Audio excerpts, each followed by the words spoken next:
Buenas tardes a todas y a todos, un gusto estar acá en la Universidad de Lanús.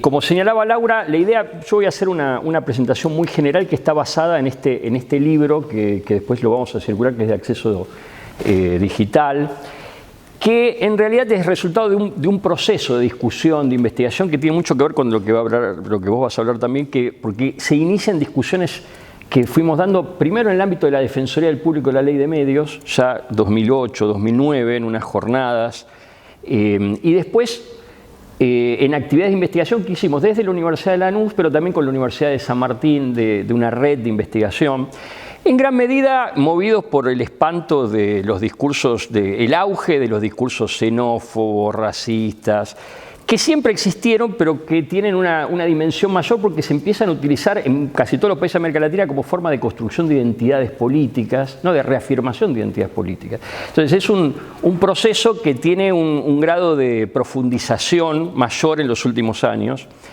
Y en parte muchos de nosotros, yo trabajo en el campo jurídico, y hace mucho tiempo venimos trabajando temas vinculados con la libertad de expresión, e incluso desde ya el trabajo en el CELS y en otras actividades, defendiendo un principio fuerte de protección de la libertad de expresión, dando muchas peleas que se dieron en la Argentina y en otros países de la región, por ejemplo, en términos de despenalizar la crítica en asuntos de interés público. Entonces veíamos que toda la discusión de los discursos de odio, por un lado, cobraba mayor peso, y al mismo tiempo se reproducían algunas de las cuestiones que se dan en el debate clásico de la libertad de expresión. Desde un lado, un sector que plantea la libertad de expresión como una barrera protectora que impide cualquier tipo de intervención vinculada con la regulación de la expresión o la circulación de la expresión, ¿no? Como planteando que cualquier norma regulatoria en el campo de la expresión o de los medios de comunicación es como una injerencia arbitraria en la libertad de expresión, y nos parecía que eso era una postura excesivamente conservadora, que no daba cuenta de la gravedad y la dimensión que tenía la proliferación de estos discursos. Pero veíamos al mismo tiempo también con cierta preocupación, y fue parte del debate, por ejemplo, en el ámbito de la Defensoría y con organizaciones y movimientos sociales, una tendencia a enfrentar el problema de los discursos de odio desde la perspectiva de la criminalización o de la sanción penal de esas expresiones. Y pensamos que era abrir una puerta muy riesgosa que podía hacer retroceder, y creo que el riesgo está, hacer retroceder un camino ganado con mucho esfuerzo en términos de garantías de la libertad de expresión.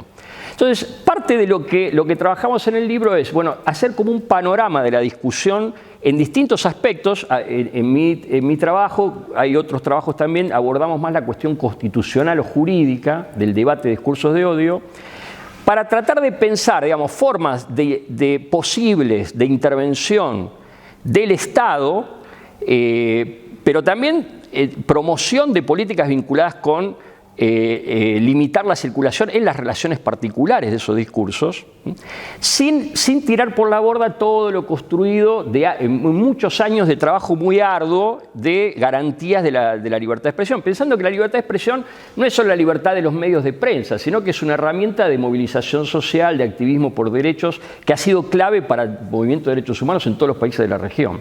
Entonces, ¿cómo pensar mecanismos que al mismo tiempo permitan intervenir en esta discusión y preservando las garantías de la libertad de expresión?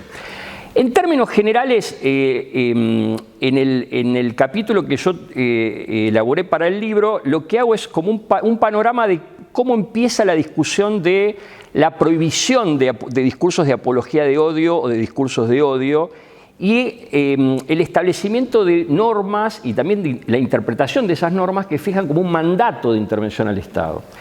Y hay como dos grandes fuentes de donde vienen, digamos, esas normativas que establecen el deber del Estado de intervenir en la restricción de la circulación de discursos de odio.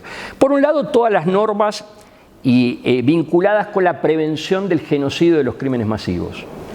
Sobre todo porque se piensa en lo que antes de llegar al detonante, digamos, de la comisión de crímenes masivos, lo que son los procesos previos a eso, todo lo que se denominan los procesos de deshumanización previos a la violencia explícita, y en los estudios de prevención de genocidio aparece toda la cuestión vinculada con trabajar en el plano cultural, educativo, para evitar la reproducción de procesos similares que después terminan en los casos más de violencia desatada que conduce al genocidio, lo último la guerra en los Balcanes, pero en la América Latina tenemos varios ejemplos, ¿no? Entonces, un elemento es la prevención de los crímenes masivos y van a encontrar que una de las normas que se utiliza como base de la argumentación de la obligación del Estado de intervenir en relación con los discursos de odio es la propia Convención de Discriminación Racial, que en sus orígenes está muy vinculada con ese debate sobre el Holocausto y la prevención de crímenes masivos. En los últimos años, lo que nosotros relevamos también en el libro es que hay un desarrollo muy importante también vinculado con la protección antidiscriminatoria. Y dentro de lo que es la protección de la igualdad y la protección contra la discriminación, el desarrollo de obligaciones estatales en materia de prevención de la violencia discriminatoria, donde se relaciona de manera clara discursos que construyen estereotipos negativos, representaciones peyorativas, lo que en algunos documentos se hablan como injusticias de reconocimiento, injusticias culturales, con la creación de un escenario, de un clima de hostilidad que habilita, por un lado habilita decir ciertas cosas, o sea, extender el espacio de lo que se puede decir y lo que no se puede decir. Y eso ya de por sí es una habilitación importante para que después se generen otro tipo de acciones. Pero puede conducir a prácticas de violencia y al mismo tiempo también afecta el ejercicio de derechos por parte de grupos históricamente excluidos o discriminados. Se plantea cómo esos discursos construyen también procesos de exclusión social, de exclusión política, e incluso afectan también, y por eso me parece interesante pensarlo, afectan también los derechos de expresión y de participación. La medida que esos estereotipos afectan no solo las identidades colectivas, cómo los sectores sociales se piensan a sí mismos, sino cómo los ven el resto de la sociedad, cómo se ven en su relación con el resto de la sociedad. Y hace muchas veces muy difícil que las demandas sectoriales se vean como demandas de interés colectivo, lo que en derechos humanos se llama la transversalización de las demandas, ¿no? Y esto, digamos, aparece, el sistema interamericano tiene varias decisiones, muchas en materia migratoria, pienso el caso haitianos en República Dominicana y otros casos donde plantea esta idea de que los discursos de odio derivan en crímenes de odio. Y parte del enfoque está dado no solo en las políticas de prevención directa de la violencia, sino también en plantear que el Estado, por un lado, no debe promover esos discursos desde el propio aparato del Estado, pero que también tiene un deber de intervención para restringir la circulación. O sea, no solo puede hacerlo, sino que está obligado a hacerlo como parte de lo que es el deber del Estado de prevenir violencia discriminatoria. Y en el libro analizamos un poco esto, cómo no es correcto decir que hay una tensión entre igualdad y libertad de expresión, porque en realidad todas estas formas de estigmatización, de injusticias de reconocimiento, afectan también la capacidad expresiva de los grupos o de los sectores sociales que demandan por sus derechos y afecta también su participación en la esfera público-política. Planteado eso, lo que tratamos de desarrollar, también discutiendo un poco con las teorías más tradicionales de defensa de la libertad de expresión en el plano constitucional, en el plano jurídico, ¿cómo podría, digamos, avanzar una institución estatal en la restricción de estos discursos preservando contenidos básicos de la libertad de expresión? Cuando hablamos de las garantías de la libertad de expresión, se puede hablar mucho, pero hay como tres grandes garantías que se fueron construyendo, sobre todo pienso en la jurisprudencia del sistema interamericano, la jurisprudencia constitucional en la mayoría de los países de la región, ¿no? Por un lado, una garantía es la prohibición de la censura previa, que en el sistema interamericano es absoluta, hay una prohibición absoluta de censura previa y que implica también una fuerte restricción de la posibilidad de suprimir contenidos en Internet, por ejemplo. O sea, eso es un primer candado muy importante. Pensemos, en la Argentina la dictadura, la censura era un elemento constitutivo de lo que era la práctica de la dictadura militar y por eso ya en la transición democrática toda la discusión de la censura empieza a ser un tema central de la agenda democrática de la transición. Un segundo elemento también relevante de las garantías de libertad de expresión es el principio de neutralidad de las regulaciones en materia de expresión, que implica que el contenido de la expresión no puede ser como regla el fundamento de la restricción. La legislación puede establecer restricciones a la expresión vinculadas con la oportunidad, con el modo, con el tiempo, ¿no? Pienso, por ejemplo, las reglas que prohíben publicidad electoral en un determinado periodo previo al acto electoral. Pero la normativa constitucional e internacional es muy restrictiva respecto del establecimiento de restricciones basadas en el contenido de la expresión. Y esto es un tema problemático porque toda la restricción de discursos de odio y expresiones discriminatorias está basada en el contenido. Y entonces, si uno utiliza esa garantía, bueno, van a ser bajo una sospecha muy fuerte cualquier norma restrictiva. Pero al mismo tiempo es una garantía importante porque tiene que ver con impedir normas que restrinjan la libertad de expresión vinculadas con el contenido de lo que se expresa, que han sido históricamente utilizadas para censurar o para controlar el discurso disidente o el discurso que cuestiona un estado de cosas, ya sea político, pero a veces también religioso, en muchos países de la región. Además de la prohibición de censura previa y la regla de neutralidad, la otra garantía importante es que cualquier responsabilidad posterior a la expresión procede solo en casos muy excepcionales. Por ejemplo, la responsabilidad penal o la responsabilidad civil, ¿no?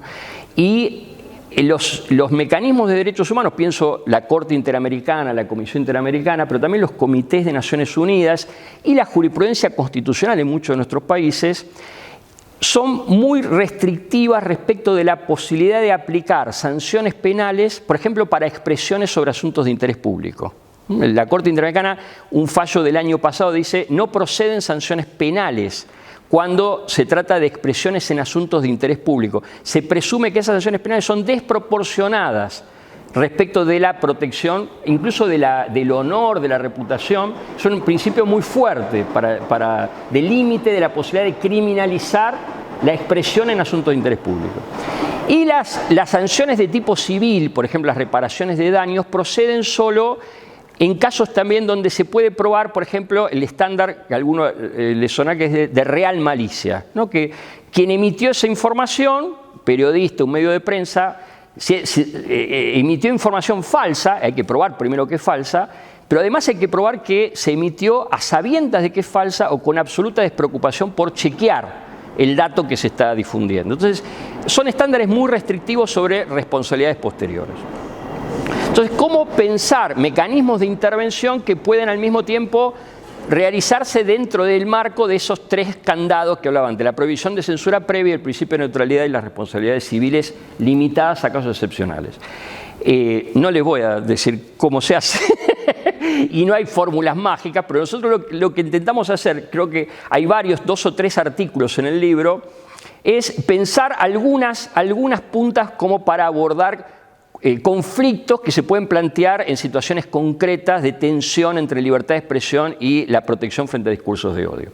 Un primer aspecto que me parece importante para plantear es, al solo efecto de esta discusión, nosotros lo que intentamos es diferenciar el concepto de discurso de odio en sentido estricto de lo que denominamos discurso en sentido amplio o expresiones discriminatorias, ¿no? Reservando el concepto de discurso de odio en sentido estricto solo a los casos en donde se trate de expresiones que incitan de manera directa a acciones violentas contra grupos vulnerados o discriminados. Y tomando un poco la definición que está en la Convención de Discriminación Racial y en la Convención Americana, en el artículo 13 de la Convención Americana, que habla de incitación directa a la violencia contra grupos.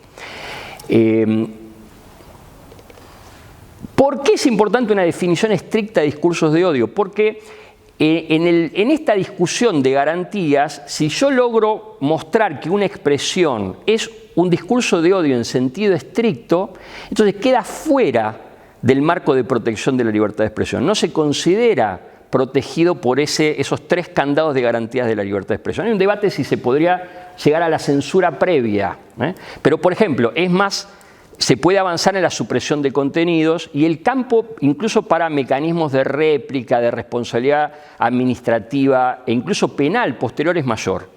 Entonces, ahora, si yo tengo una definición muy amplia de discurso de odio y después digo que no está protegido por la libertad de expresión, el riesgo es muy alto porque puede estar restringiendo, por ejemplo, un discurso disidente y volver a reactivar, ¿no? Porque el riesgo podría ser la malversación del concepto de discurso de odio para restablecer mecanismos que fueron abolidos. Pensemos, por ejemplo, el desacato, o mecanismos de restricción de expresión para proteger los intereses del Estado o de sectores hegemónicos, ¿no? La ofensa religiosa o el delito de desacato. Entonces, ese es un primer elemento que me parece importante. Cuando hablamos de incitación directa a la violencia, lo que se plantea es que, ¿cómo sé si estoy frente a una incitación directa a la violencia?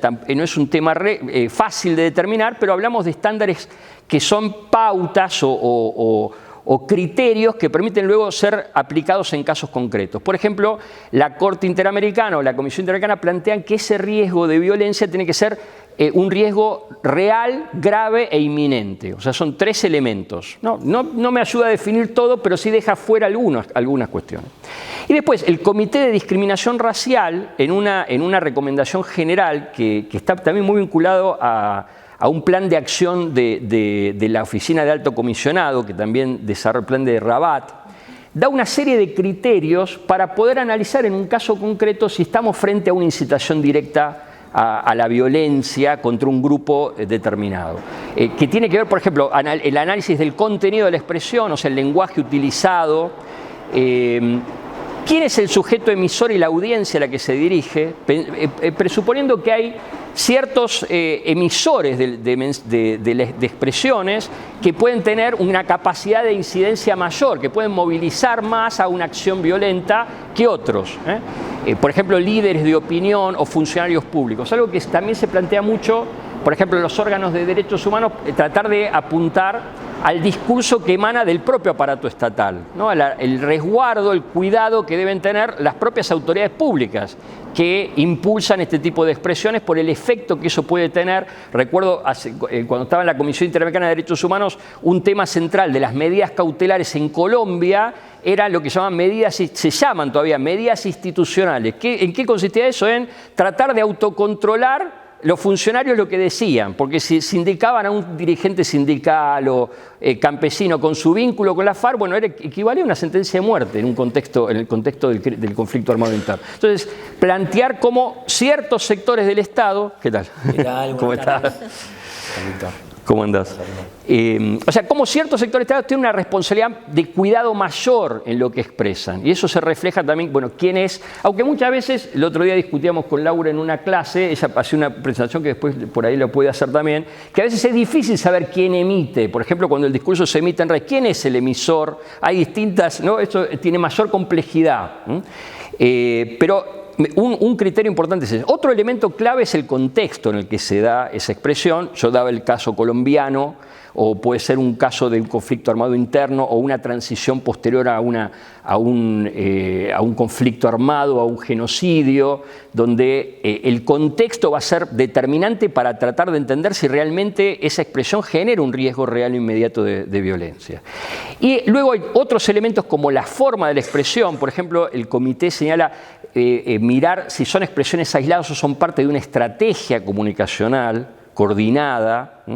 E incluso también se plantea la posibilidad de determinar cuál es la intención del emisor, el propósito o el objetivo, ya sea explícito o velado de esa expresión, ¿no? Como para poder calificarla dentro del concepto de discurso de odio en sentido amplio. Puede haber, y parte analizamos en el libro, expresiones que no llegan a reunir esos requisitos tan estrictos para poder decir es discurso de odio en sentido estricto, pero aún así ser una expresión que proyecta odio o es discriminatoria. Entonces, el tratamiento que se hace de este último tipo de expresiones tiene que ser dado en un marco constitucional respetuoso de los tratados y las normas de derechos humanos dentro de esas 3 garantías de libertad de expresión. No es que el Estado va a poder actuar igual frente a expresiones discriminatorias, pero lo va a tener que hacer respetando esas tres garantías fundamentales. Y el tema va a ser más complejo cuando las expresiones discriminatorias se inserten en expresiones que además son de interés público. Porque entonces vamos a tener que intervenir para restringir la circulación, pero va a ser un discurso especialmente protegido por la libertad de expresión. Entonces, obviamente, no van a proceder los mecanismos de censura previa, los mecanismos de supresión de contenido siempre van a ser último recurso, Y entonces hay que empezar a pensar mecanismos alternativos, que muchas veces no son los mecanismos habituales de la responsabilidad ulterior, y nosotros analizamos otro tipo de mecanismos que se podrían dar, por ejemplo, una reformulación de los mecanismos de protección antidiscriminatoria para aplicarlos en ese tipo de casos. Como pueden ser mecanismos de respuesta colectiva, observatorios, o mecanismos que trabajen sobre la construcción de protocolos de actuación de los medios o los responsables de las esferas de comunicación. Y analizamos un poco, varios capítulos del libro abordan esa cuestión. En todos los casos, la mayoría de los textos, y esto también es una discusión, se plantean que la respuesta frente a los discursos de odio es parte de una agenda de política antidiscriminatoria. Y esto me parece interesante porque es pensar los discursos de odio dentro de un marco de discusión de la igualdad y la no discriminación. Circulan todo el tiempo muchos discursos que contienen odio, pero no cualquier discurso que expresa odio, que contiene odio, es un discurso de odio o un discurso discriminatorio. Por eso un elemento importante es que pensar que esos discursos afectan a grupos históricamente excluidos o estructuralmente discriminados y tienden a afectar el estatus o la condición de esos grupos. La última cuestión que me quería plantear es que parte del libro, por lo menos la parte los artículos más jurídicos del libro, tiene un déficit, ya le anticipo, igual vale la pena leerlo el libro, pero tiene un déficit que no es un libro sobre regulación de la esfera digital, internet, redes, plataformas. Solo hay 2 artículos, el de Brenda Boskin y el de Martín Becerra y Guillermo Mastrini, que abordan el tema de redes y plataformas. Quizá eso requiere todo un desarrollo, porque muchos de los estándares que habitualmente se aplican en materia de libertad de expresión están pensados para conflictos que no son lo mismo de las redes y las plataformas, por la velocidad con que se da, que circula la información, la dificultad de moderar contenidos y al mismo tiempo el control que ejercen sobre las plataformas las grandes empresas de plataformas y de redes, que son mega jugadores, digamos, globales, que son a veces muy difíciles de regular desde los estados nacionales, ¿no? Así como se decía en las crisis de hipotecas, un banco demasiado grande para quebrar. Bueno, hay empresas que son demasiado grandes para ser reguladas por los estados nacionales. Entonces hay que pensar, y creo que parte del debate que se está dando hoy en varios, el debate en UNESCO, el debate que está impulsando Brasil también a nivel regional e interno, es cómo construir consenso para mecanismos multilaterales que puedan avanzar en reglas regulatorias de las plataformas, partiendo de la base que siempre va a haber un nivel de control y de moderación de contenidos que va a quedar en manos de las propias empresas que gestionan la circulación de la información en la plataforma, por la velocidad que tiene esa circulación de información, que por lo tanto esas regulaciones deberían apuntar a cómo deberían ser las políticas de moderación de contenidos de las empresas, responsabilizarlas, plantearles ciertos contenidos básicos. Y ahí, ustedes saben, hay como 2 grandes modelos, ¿no? Un modelo de regulación multilateral, que es el modelo europeo, y un modelo de laissez-faire, de no meterse, muy atado a ese principio de la libertad de expresión como coraza protectora, que cualquier regulación es violatoria de la libertad de expresión, que es el modelo norteamericano.